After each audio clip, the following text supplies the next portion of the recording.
The national plan we have developed and agreed is our pathway to living with this virus. That is our goal, to live with this virus, not to live in fear of it.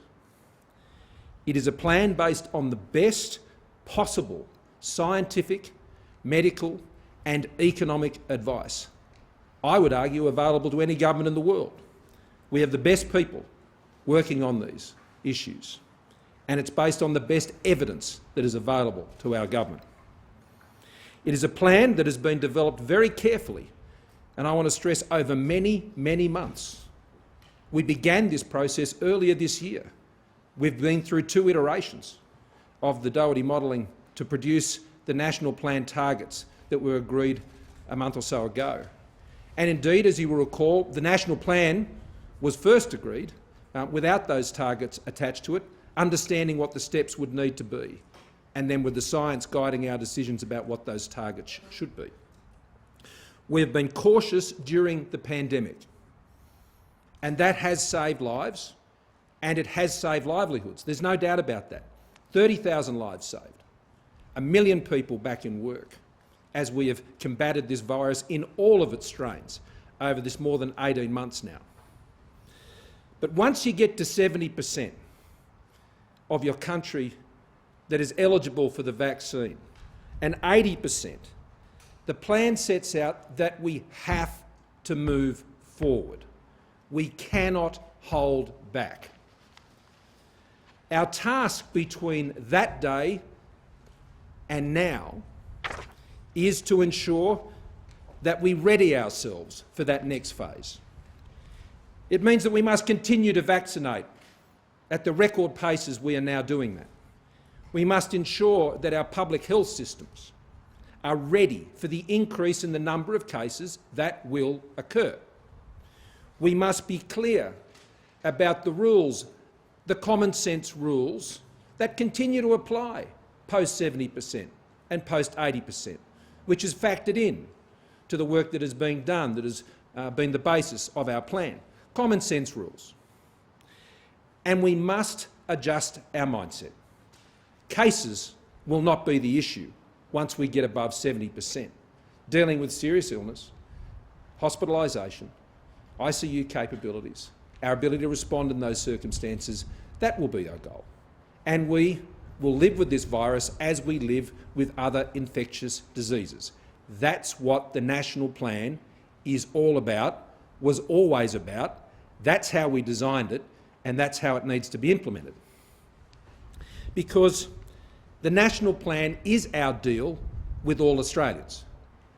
It is the understanding that we have with Australians making their sacrifices now and who have made them over such a long time, that that sacrifice will get them to the next step. Because if not at 70% and 80%, then when? Then when? We must make that move, and we must prepare to make that move, and we must prepare the country to make that move. The lockdowns now being endured are taking an extremely heavy toll, both on the mental and physical health of Australians and on the economic success of Australia. It is taking a heavy toll, and so they must only continue for as long as they are absolutely necessary, and not a day more. It is always darkest before the dawn, and I think these lockdowns are a demonstration of that. But the dawn is not far away, and we are working towards that dawn, and we are hastening towards the dawn. We should not delay it. We should prepare for it. We should not fear it. We should embrace it, and we should move forward together. There will be those who will seek to undermine the national plan. There will be those who will seek to undermine confidence in it. I think their motives are clear. But there are also those who may fear it and have concerns about what it means when you get to phase B and what that means in terms of increases in cases. Our goal must be to help people overcome those fears and not give in to them. Because this cannot go on forever. This is not a sustainable way to live in this country. Without those freedoms that we all cherish, we understand, all sensible Australians understand, that there has had to be restrictions, there has had to be a curtailment of what we can do during the course of a global pandemic. The virus doesn't respect ideologies, it doesn't respect any of these things. It's just a virus and we have to deal with it. Australians get that. But equally, they also know there has to be a plan out, there is a plan out, and we need to move forward with that plan.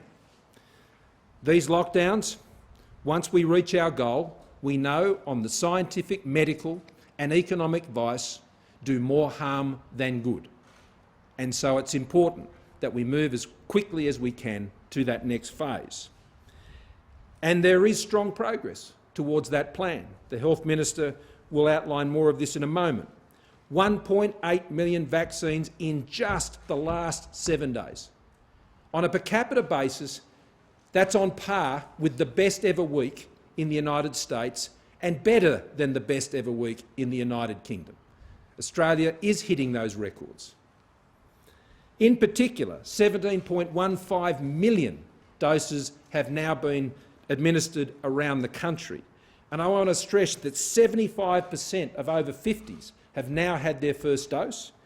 85% of over 70s have now had their first dose. Now, this is very important because when we reach 70%, and I had this conversation with the Chief Medical Officer this morning, when we reach 70%, those most vulnerable in the older age groups will have an even higher level of vaccination. And so our concern, of course, in those phases is for the unvaccinated. And that's why we encourage everybody to get vaccinated. But we will know when we hit that 70% and the 80% mark, we will see an even higher level of vaccination rates amongst the most elderly, who are the most vulnerable to fatality as a result of COVID-19. So we have the plan. We are making great progress to achieve the goals of that plan, and that's what I think gives Australians great hope to endure through what will still be a difficult time in the months ahead. We need to stay focused, we need to get ready, and we need to move ahead.